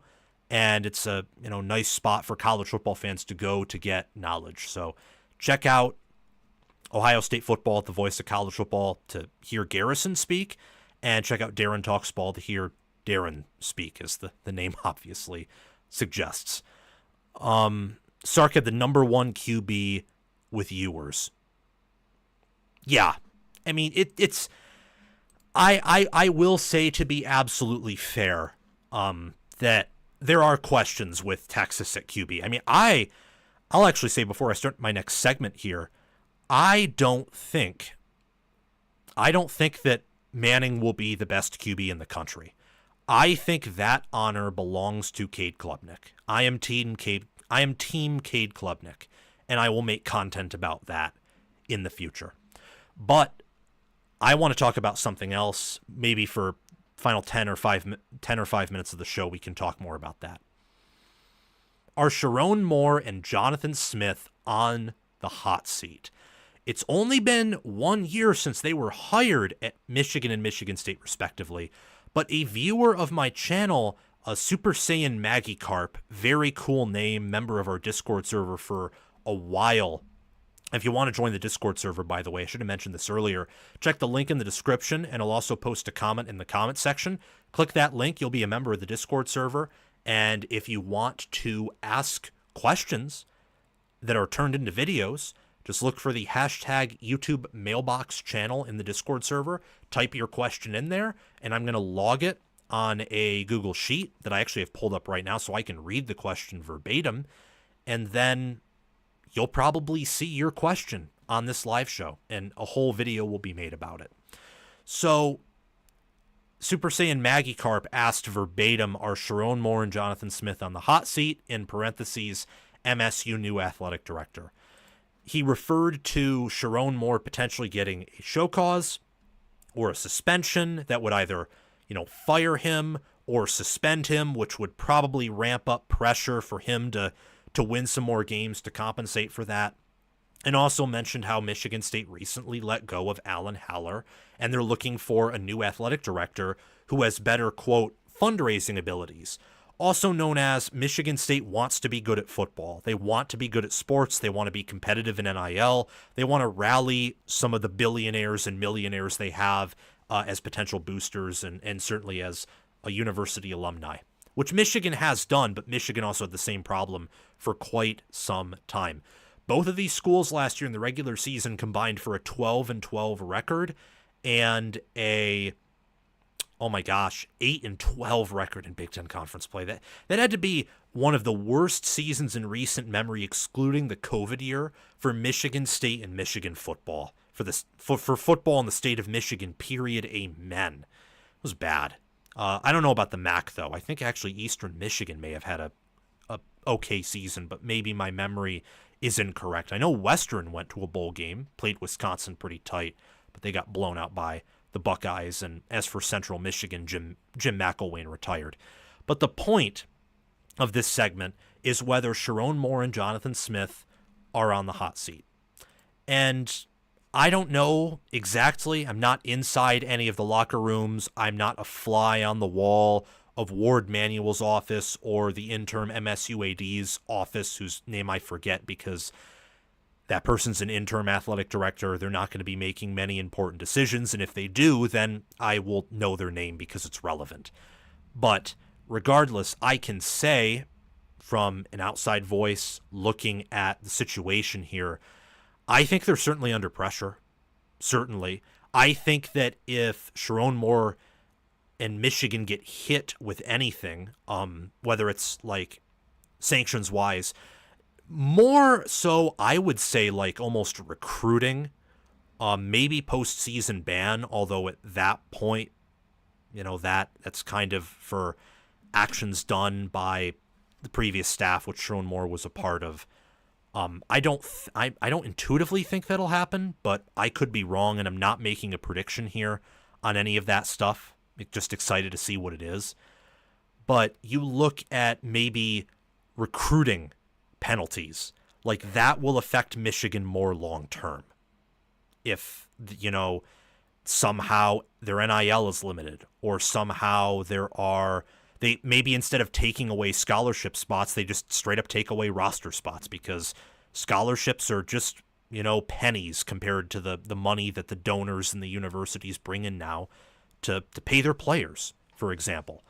So that's the side of it with Michigan. If Sherrone Moore once again has a 7-5 campaign, or I would even say an 8-4 campaign, where they underperform on their win total again, and or if on top of that there are punishments that are directly tied to Moore that really affect the team's capability of winning at the highest level, then yeah, that ramps up the pressure for sure. And there already is pressure on him. Look, last season for Michigan was a failure. It was anything but a success. Going 8-5 at Michigan is a failure. It's the same thing at any blue blood school with the exception of Nebraska. And after Nebraska finally goes 8-5 under Matt Rule, which will either be this year or next year, I'd say most likely this season, then going 8-5 again for Nebraska would not be a successful season. Like, if you are a blue blood, 8-5 is never the norm, or at least should never be the norm, and is always a failure. Even for Michigan State, only going 8-5 consistently and never going any higher would be a failure. But the problem with the Spartans is they can't even reach a bowl game. Last year they came close at different points, but ultimately at the end of the year, whether it was against Illinois, whether it was Indiana, or especially the Rutgers game, they just imploded. It was clear that they weren't deep enough. It was clear that I think some players checked out and other teams wanted it more, like Rutgers, for example. They wanted that game more than Michigan State did. And Tucker left Jonathan Smith in a very bad place. But Tucker, in the, I would say, in the ideal situation, almost fit what most people think is a Michigan State coach better than Jonathan Smith does. Smith is from the West Coast, doesn't have many connections out here, is kind of a quiet guy, more of a tactician, more of a guy to go in the booth and scheme things up. Tucker is, in 2016 where Urban Meyer is like pumping up the Buckeye crowd and like doing this. Like that's who Mel Tucker is, like complete rah-rah guy. And I think that fits Michigan State, I think, more recently, whether it's, D'Antonio and some words that D'Antonio would say, whether it was about Michigan or other teams, like some snide comments that were, kind of funny because Michigan State was good and they had the right at that point to talk trash, and it made sense why they did. And then you go to Tucker, and Tucker's all about how, we're going to out-recruit Michigan. We're going to out-recruit Notre Dame. We're going to be competitive with Ohio State, even though on the field they weren't. And Smith isn't like that. Smith isn't, loud and outgoing, and recruiting right now is at the worst it's ever been. And the team finished with probably the worst loss suffered by a non-interim head coach that I can remember, outside of maybe the 2019 Illinois-Michigan State game. So, yes, both of these coaches are under pressure. I want to zoom in a little bit about Michigan first, and just talk about, their schedule, win total, general expectations, and some stuff about their team. And then we'll do that with Michigan State as well. So with Michigan, zooming on them for, a minute or two, they get New Mexico in week 1, travel to Oklahoma week 2, they get Central Michigan week 3 at home, they travel to Nebraska in week 4. The CMU and Nebraska games, Sherrone Moore will be suspended in those, self-imposed by Michigan. During week 5, they have a bye in week 6 against Wisconsin. They host them in the Big House. They travel all the way out to Los Angeles to play USC in week 7. They host Washington in week 8, travel to rival Michigan State in week 9. It's a big game, by the way, for both of these teams. Host Purdue in week 10. Michigan gets a bye in week 11 before traveling to Wrigley Field to play Northwestern in a neutral site game, then traveling to Maryland in week 13, and then hosting Ohio State in the game to end the regular season. This Michigan schedule, I will tell you right now, you want to know how Sherrone Moore can impress the entire college football world in a realistic sense? Some of you may think this is insane. Bear with me. You go 12-0. Now you go 12-0 and then you win the Big Ten, you're not winning a playoff game. Because whatever team advances then to the quarterfinals to play you in probably the Rose Bowl will probably be better than you and beat you and exploit your weaknesses. But which of these teams is a guaranteed loss? Ohio State's not. They don't match up well with Michigan at all in the trenches. And they also have a mental disadvantage against them. I mean, Ryan Day himself said that losing to Michigan was the equivalent of losing his dad. And that is, I mean, I almost feel bad mentioning that. Like, that's something that I personally hope Ryan Day gets over. Like, that he can separate those two, because losing a family member is far worse than losing the game. It just is. Straight up. It is. But until Day figures that out, that's going to be a huge disadvantage. And the only time I've seen Ryan Day play Michigan with an aggressive, competent game plan was in 2023 when Ohio State was an underdog. And I don't think Ohio State's going to be an underdog to this Michigan team because this Michigan team isn't going to be dominant enough. And if this Michigan team is dominant enough and Ohio State at the same time doesn't have everything going for them, then again, circle back to the matchups. So that is Michigan's toughest game, power ratings wise, is Ohio State. They have a mental edge over them. They have matchup edges over them. USC is the only other game I can see being in that category with Ohio State. Or maybe Oklahoma because it's early against a quarterback who's talented but very young and who has not faced a defense that good. Oklahoma, their O-line has questions, and I think their offense will still be limited as it's also early for them. USC, it's a long travel. The time zone change will be hard. And USC, I think, with their staff in year two, especially on defense, and the fact that Lincoln Riley's offense should regress to the mean and improve, that's also going to be a tough game. I think, personally, Michigan isn't going to go 12-0. I'm not predicting that. However, they can. And that is how you come out and you just remove pressure. Like you no longer have any pressure on your back if you're Sherrone Moore and you go 12-0, and then this team won't win the national title. They won't. I'm 95% sure, 98% sure, 99% sure of that. But they can win the Big Ten. They can do what Oregon did last year in their best case scenario. You do that, you relieve pressure, and you make sure that your concerns at wide receiver and tackle are either minimized, or with how you've recruited at tackle, you explode there. You play Bryce Underwood's game while also balancing the strengths of the roster. So you take shots, you scheme your receivers open, but you run the ball with a running back room that might be 3 deep or even a little bit deeper with some of the transfers they added and how they've, recruited there through the portal and high school with Jordan Marshall. You make sure that your defense sticks to what the latter half of the season showcased, where you're being simple, you're not putting D tackles at outside linebacker. Never want to see that again from Wink Martindale. That's just insane. I think anyone, no matter what your fan base, can agree with that. That's just egregious. And you play to your strengths there. You make teams pass on you. You tell teams that they will not run on you, and you don't let them run on you.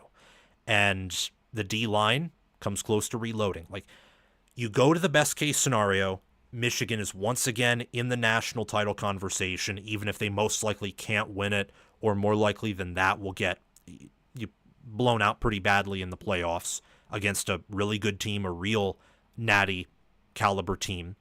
But you go 12-0, and then in 2026, when Underwood's, in another year, and Michigan may have another top 10 recruiting class, and the staff has more continuity, continues to get more experience under their belt and improves, then you can have that breakthrough year again, and Michigan really being on top of college football. For Michigan State, whoops, didn't mean to do that, hit the wrong button. For Michigan State, that's the next topic, by the way, in this live show. So this is actually, accidents can sometimes produce good things. If you are watching this when it's a video cut and you wondering, wait, why were you switching to a topic about Oregon? That's because this was a live show cut. If you want to watch the full live show episodes and do it live, you get to occasionally ask me questions or engage with me. Hit the notification bell, subscribe to the channel, like the video. And also, if you want to engage with me, period, just type in the comment section below, and I'll happily engage with you to talk about these two coaches. For Michigan State, it's different. Michigan State's over-under win total's not 8.5, and they don't have a 5-star QB and a potentially top 5 defense. Their over-under win total's 5.5, juiced to the over. They're expected to basically go 6-6, and if they don't, they're more likely to go 5-7 than 7-5. However, I think Michigan State's staff is way better than Michigan's. They just unfortunately don't have the talent that Michigan's does. If Michigan State's staff had Michigan's current talent, I would predict that team to get 11-12 wins and maybe even reach the semifinals. That's how talented I think Michigan's roster is. That's how good I think MSU's staff is. Maybe I'm delusional on both counts, but Jonathan Smith is a wizard. Joe Rossi is a proven DC. Lindgren is a great OC. And then they have other position coaches who have developed NFL players basically out of thin air at Oregon State. Aiden Childs has to take steps forward. He can't be throwing nearly 5 interceptions per game or 6 like he did against Boston College. One of my favorite Valenti bits is that Boston College thankfully was outfitted with hamburger helper mitts instead of gloves, because he said, and he wasn't wrong, he was correct, completely correct, that there were 6 passes that could have been intercepted. You can't have Childs looking that way in year 2 and then expect your fan base to believe in you, especially when recruiting is this bad, and the way they finished last season was pathetic. Michigan State's roster, well, pretty bad from the Tucker era, and I kind of give Smith and his staff complete grace for last season. They're now in year 2. They've gotten some development on these guys. They've gotten some of their own players in through the portal, and maybe there's 1 or 2 freshmen who really pop out. You have to do better than 5-7, especially since you don't play Oregon on the road. You don't play Ohio State at home. You play Penn State at home off of a bye. You play Michigan at home, and in the same way that Ohio State has a mental disadvantage to Michigan, Michigan does not typically play without fog in their brain against MSU, just to put it lightly. In week 1, Michigan State plays Western Michigan, should be a win. Boston College in week 2 should be a win, but not guaranteed based off of last season. Youngstown State should be a win. You want to impress the college football universe. If you're Jonathan Smith, you want to get off the hot seat. If you're MSU football and you're an MSU fan and you want to, know that this team's going in the right direction, Michigan State goes down to USC. Well, they're probably still getting some things figured out. It might be a sleaze fest. I mean, that could maybe be a Friday game. I don't know, but it kind of feels like a Friday game. Go down. People aren't all that interested. And maybe you do to USC, worst case scenario for the Trojans, and I don't think this will happen, but maybe you do to them a little bit what Illinois did to Wisconsin in 2022. Or maybe you go down and beat them, and USC's really, really good, but you're good too, and you can steal games despite having inferior talent. It's actually the same thing, I think, with Nebraska in week 6 off the bye. Both Nebraska and Michigan State come off a bye. Smith is better in his career than Rule off the bye. Go into Lincoln, where teams have won before, and beat them. Just do it. Make sure you beat UCLA in week 7, Indiana in week 8. If they come back down to earth, try and beat them. Michigan is a rival who's been beatable. You face them in week 9. Michigan State travels to Minnesota in week 10, then they get a bye in week 11, host Penn State week 12, play at Iowa week 13, and then face Maryland off in a neutral field in Ford Field in Detroit on what may be a Friday night game. I don't know. We'll ultimately have to see. They did this 2 years back, and it was a Friday night game between Penn State and Michigan State. So we'll see if it's that as well. But if you're the Spartans, by all means, go out and win 7 games, and in your 5 losses, have probably all of them except the Penn State and maybe Indiana game be extremely competitive and where you show fight. Or go out and win 8 games. I mean, this team, I think if everything goes right, this team can win 9 games. Probably not a college football playoff contender, but they can contend for a top 25 finish. So I believe, and thank you Super Saiyan Maggie Carp for asking this question. I think it's a very good one, creative one. I believe both of these teams are facing deep competitive pressure. They're being rightfully questioned after last year. Hot seat?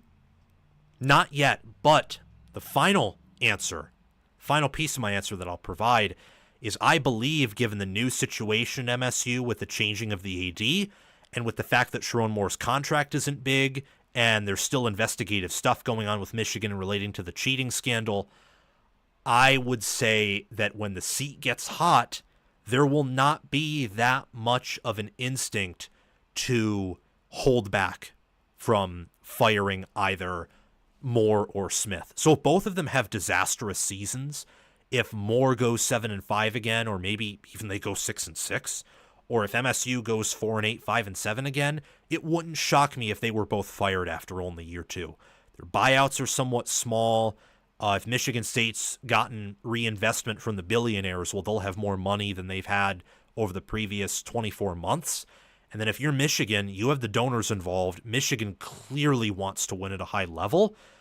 If if you go, I'll say it right here. If Michigan goes 6-6 or 7-5 and beats Ohio State again, I won't care. Like, and you shouldn't care either. I mean, you should accurately view it as a failure. It's the same thing, by the way. If MSU goes 5-7 and they beat Michigan, like, I won't care. Who cares? But that's not good enough. You can't just beat your rival and be bad. Michigan State and Michigan are too good for that as someone who lives in the state of Michigan. I think I'm inclined to believe that both will survive into 2026, and from there will be more of a final verdict, especially as it relates to Sherrone Moore. Up next, we have Oregon to talk about, which is going to be pretty cool. But first, I want to get a little bit more into the chat. PSU Jim, Nebraska's blood hasn't been blue in a long time. Interesting joke. Sherrone Moore has to go 9-3 minimum with that schedule. Otherwise, he'd have to pull off a miracle in year 3 of his contract in order to stay. Absolutely agree. It's a strange schedule, no back-to-back home games. That's going to be tough. That's going to be very tough for Michigan. Absolutely. Which is why I'm not predicting them, by the way, to be I'm not predicting them to go to Indy. I'm not even predicting them to finish in a tie-breaking situation to go to Indy.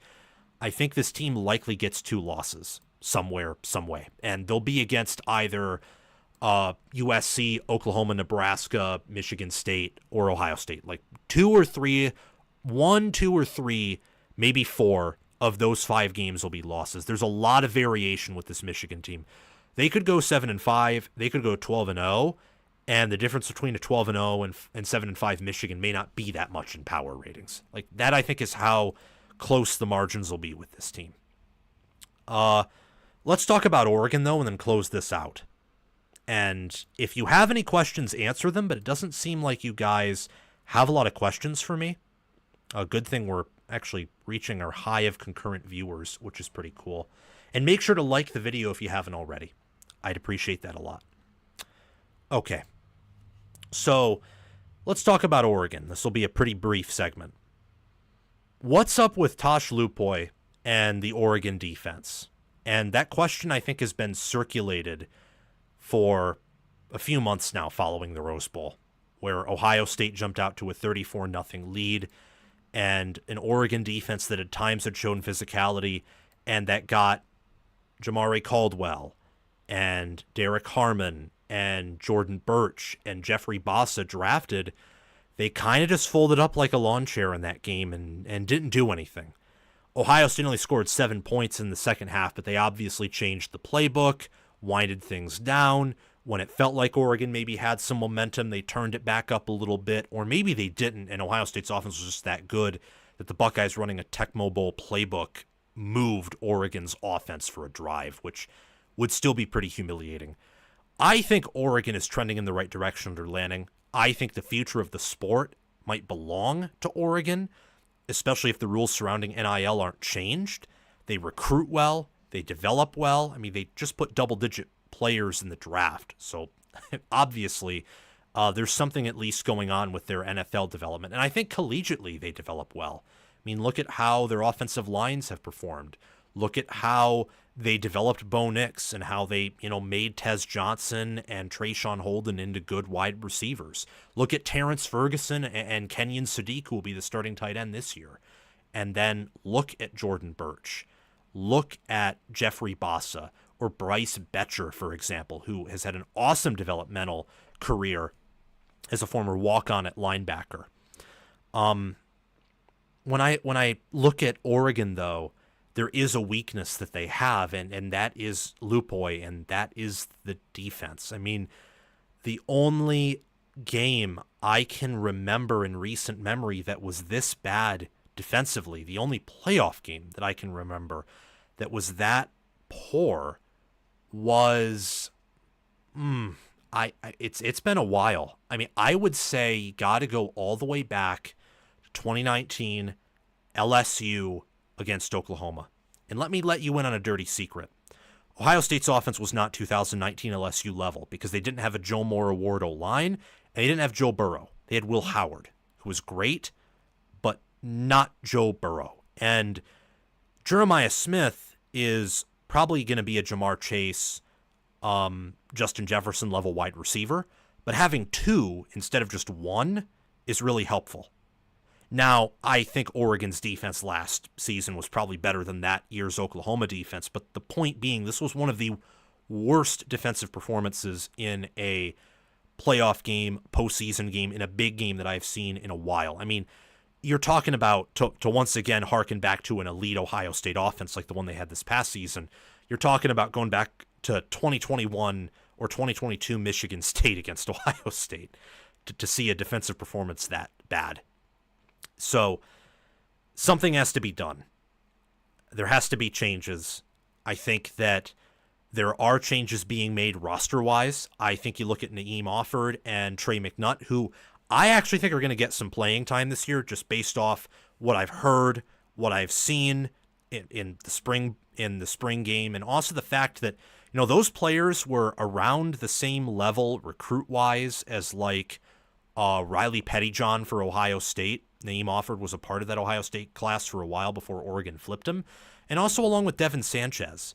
Like, those are all similar caliber players: McNutt, Offord, Sanchez, Pettyjohn, Delane. And some of those Ohio State guys, I think especially Sanchez, are going to get playing time. They're going to get involved. They're going to have a good impact. Why can't it be the same thing for some of these Oregon guys too? So I think recruiting-wise, developmental-wise, even position coaching-wise, they're heading in the right direction.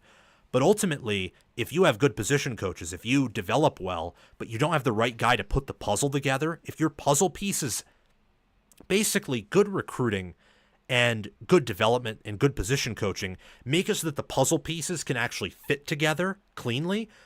But if the person putting the puzzle together, whether that's the head coach or one of the coordinators for one of the sides of the ball, can't put it together properly, then ultimately when it matters most in a big game and you're playing against, Ryan Day, who's one of the best in the business, and I would say is the best CEO when it comes to getting his team ready for the playoffs, well, yeah, you're going to fail. You're going to get humiliated. And that can't happen again with Oregon. I mean, they finished 13-1, 9-0, first in the Big Ten. They outcoached Ohio State the first time. And if you disagree with that, the fact that Ohio State beat them 34-0 and was capable of that shows the Buckeyes were way more talented, especially on defense. The fact that Oregon was able to even beat that team shows that they were able to outcoach them on some level. They won the Big Ten, and they reached the quarterfinals due to the bye to reward them, in a sense, for their regular season performance. And yet people have been talking about them like they've been a failure. It's the same thing as talking about TCU as a failure because they got blown up by Georgia. They weren't a failure. And the difference is TCU isn't recruiting, investing, or developing at the same level that Dan Lanning and his staff at Oregon are. So this question, before I forget, was actually submitted as a part of my mailbox where my Discord members ask me questions. If you're interested in asking me your own question, whether you're an Oregon fan or not, I take questions from all fan bases, and I will make a video about it as long as I think, it's an interesting topic of discussion, which most of your questions so far have been. Look at my Discord server. In the links in the description. Go there, click it. Link will also be posted in a pinned comment in the comments section. Join it, look for the hashtag YouTube mailbox channel, and ask your question. This was submitted by Gyro, actually an Ohio State fan. Asked, is Tosh Lupoy on the hot seat? And if you're an Ohio State fan, which Gyro is, if you're any fan, I mean, I watched that game and I was, actually talking with Ohio State fans after it a bit or listening to them talk. And we were all basically saying like, holy cow, how did that happen? I know that we have Jeremiah Smith and we have Will Howard. We have an awesome running back room and our defense is incredible. But how did we jump out to a 5-score game against a team that beat us earlier in the year? It's crazy. Like, no one expected that. Even the most optimistic Buckeye fan of Buckeye fans did not expect 34-0. So that's an indictment of Lupoy.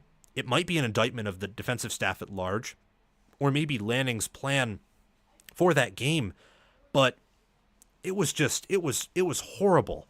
And the defense under Lupoy at Oregon's always been the weakness. The offense has always been the strong suit. The Ducks' questions relate to the defense this year.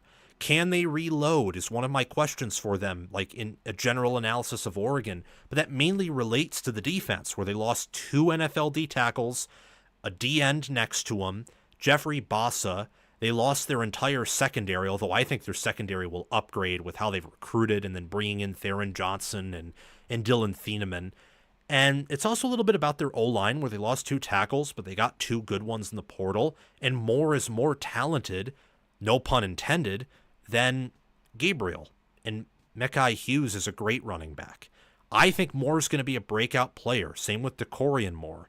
And then 2 more true freshmen, Naeem Offord and Trey McNutt, I think will be breakout players.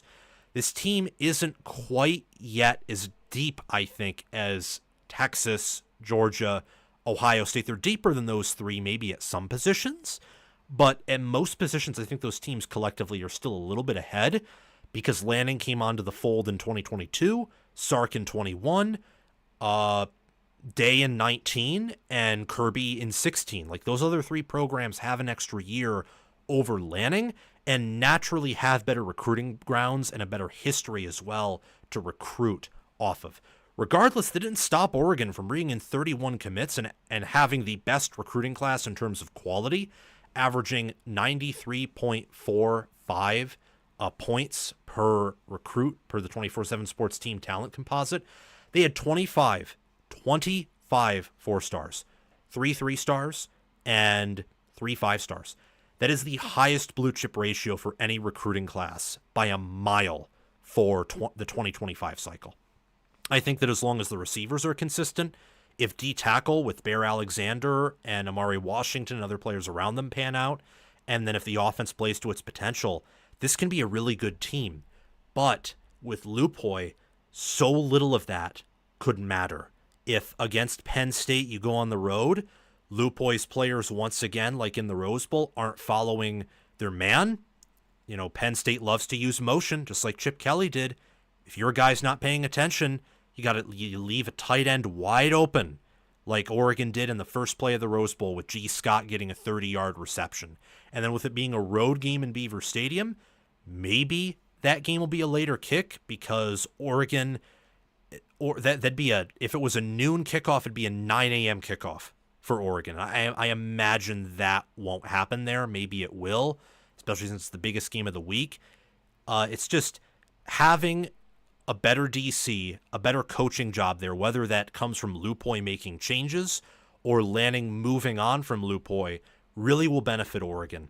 I said this before with Oregon, but imagine if the Ducks hired Jim Knowles when Jim Knowles was, it's been revealed as time's gone on, he wanted out of Ohio State after he didn't get the extension in the timeline that he wanted, for reasons that I think were motivated by impatience, and he probably could have waited and done a better job there, but still one of the best of the best. Just didn't work out for reasons, and Ohio State maybe lowballed them a bit. So, like, both sides had, miscommunications. It was an opportunity for Oregon to maybe get back at Ohio State a little bit. Like, hey, you use your DC to make sure our offense can't get up in the Rose Bowl, and our DC was helpless.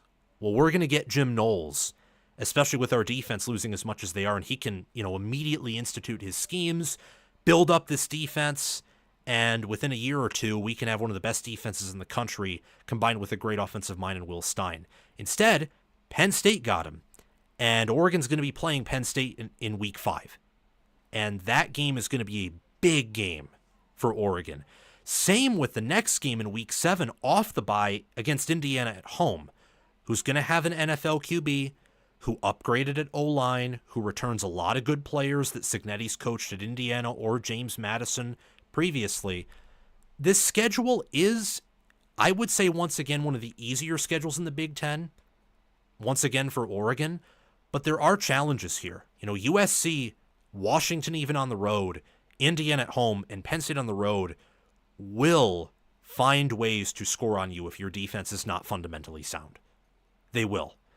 And Lupoy's defenses have had weakness with fundamental soundness, with play calling, and I I just have that question. It's a question from Gyro, but it's a question that I have as well. What's the situation with Tosh Lupoy? He specifically asked if Tosh Lupoy was on the hot seat. That was his verbatim question. You can let me know if you're an Oregon fan, whether or not you think they're on the hot seat or not. I would think he is, honestly. I mean, it's been 3 years in a row, and none of his defenses have been top 10. The 23 defense was the unit that came the closest to that, and Washington still put up like a combined almost 70 points, which Washington's offense was good. Oregon's defense that year was, probably a better defense than Texas's that year, which was good, but still, they have not fielded a top 5 defense yet. And last year's defense should have taken steps forward. Roster-wise, it looked and profiled as a better unit than the one prior, and it was worse. And you saw that in the 2 Ohio State games. You saw that in the Penn State game, where Penn State, their O-line's good, and maybe it will be generational this year, but last year it probably wasn't generational. And they ran like they were a generational O-line. Like they had they had 2 Kenneth Walkers at running back. And Aller was able to scramble. Like, it was bizarre watching Oregon's final 2 games on defense and thinking, wow, like all the defensive improvements that it looked like they made were just washed away. So what do you think? Let me know in the comment section below, and make sure to like the video and subscribe to the channel. Very high on Oregon again as a program. I think they're one of the best programs in the country, and their ceiling's the sky. The sky's the limit. But it may be helpful to make upgrades on defense, whether that means moving on from Lupoy or somehow he changes and adapts the defense. That would be very helpful for Oregon's quest to win its first national championship. Okay. Darren talks ball. How do you feel about Washington? Jackson Johnson. Hi. What's up? We actually just talked about Alabama a little bit ago. Jimmy Chonga guy. Howdy do, Salmon, everyone. Wolver Geek. Let me see if there are any other comments here. I'll answer Darren's question, and then I'll get off here. That'll be the last question I answer. Didn't mean to do that. Come on. I'm somewhat happy with how I didn't mess up outside of that one bit during the Sherrone Moore, Jonathan Smith hot seat talk. That made me pretty happy that I didn't, mess up with the slide transitions all that much. Much better show. Thank you, Gnome, again, if you're still here, for pointing out the fact that I probably don't have to stream in 4K. Let me answer my question about Washington, though. So, Washington finished 6-7 last year. They won and lost close games. That was their mantra. Very competitive all the time, except when they played Oregon and Penn State. Otherwise competitive. And also Iowa kind of blew them out, but Iowa was basically invincible at home outside of their rivals Iowa State and Nebraska, and then on the road they were pretty weak. I think Washington this year, if they're going to have any success, it's probably going to be because their defense, their personnel there fits what Ryan Walters wants to do. They're running his defense. They're going to run a 3-4 multiple, that defense he likes to run. And it will also be because of DeMond Williams Jr., Jonah Coleman, and Denzel Boston, and their tight ends. It'll be skill positions and a defense that punches above its weight class if they have success.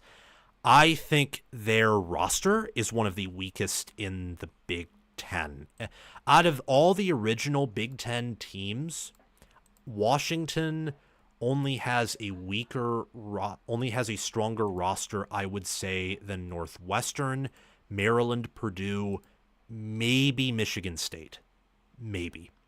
They're also stronger than UCLA, but UCLA literally lost everyone from last season outside of a few rotational guys and maybe 1 or 2 of their good wide receivers. They also returned Jalen Berger, but again, Jalen Berger's a jag, as that phrase has been thrown around. He's replaceable. Like Javion Thomas from Cal will start at running back over him. He's way better. Yeah.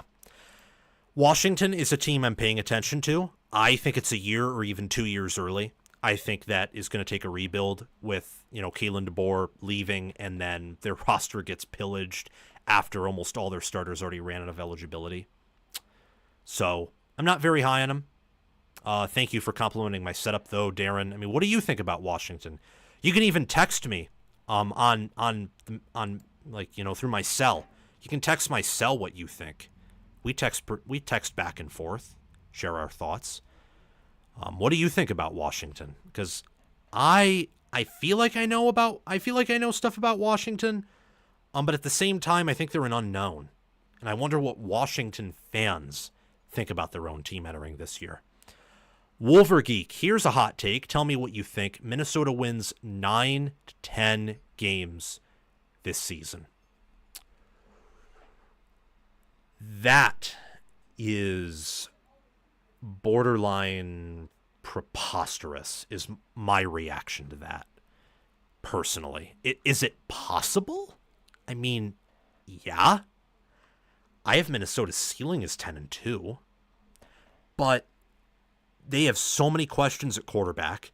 This might be Fleck's worst offensive line. Probably is their worst by potential NFL talent or projected NFL picks from that line. That's why they brought in a ton of transfers there, even though they've traditionally been good developing at the collegiate and NFL level, like, John Michael Schmitz, Ariante Arise. They've had other players, I think, drafted under Fleck. I mean, they can beat anyone except Ohio State and Oregon, and maybe because we've seen Kentucky beat Ole Miss, and we've seen Michigan beat Ohio State, and Ole Miss and Ohio State were pretty similar last year. One just had more talent and a way better culture, especially culture and game planning and coaching. That was Ohio State. That's why they won the Natty instead of going 9-3, which they almost did, actually. Ole Miss also had a better schedule, for example. Ironically enough, I would say, well, I don't know about that. Yeah, Ole Miss had the better regular season win, but it's not worth losing to Kentucky, Florida, and LSU in exchange for that. And Ohio State ultimately had the best win. Any of their playoff wins outside of maybe Tennessee at home was more impressive than Ole Miss's win over Georgia. So, all that being said, maybe they do beat one of Ohio State or Oregon, which I do not think will happen. But maybe they do. PJ Fleck struggles to beat Iowa. They always lose a game. Always. Always lose a game they shouldn't lose. Last year it was North Carolina, Rutgers, or maybe one could argue they shouldn't have lost to Iowa the way they did last year. The prior year, they lost to Illinois in a very weird game. Wisconsin dominated them. They beat Iowa, and they shouldn't have. Iowa was the better team, but they did beat the Hawkeyes. The year before that, they got dominated by Illinois. They lost to Iowa at home, where they outgained them by over 100 yards. The year before that, they lost to Bowling Green.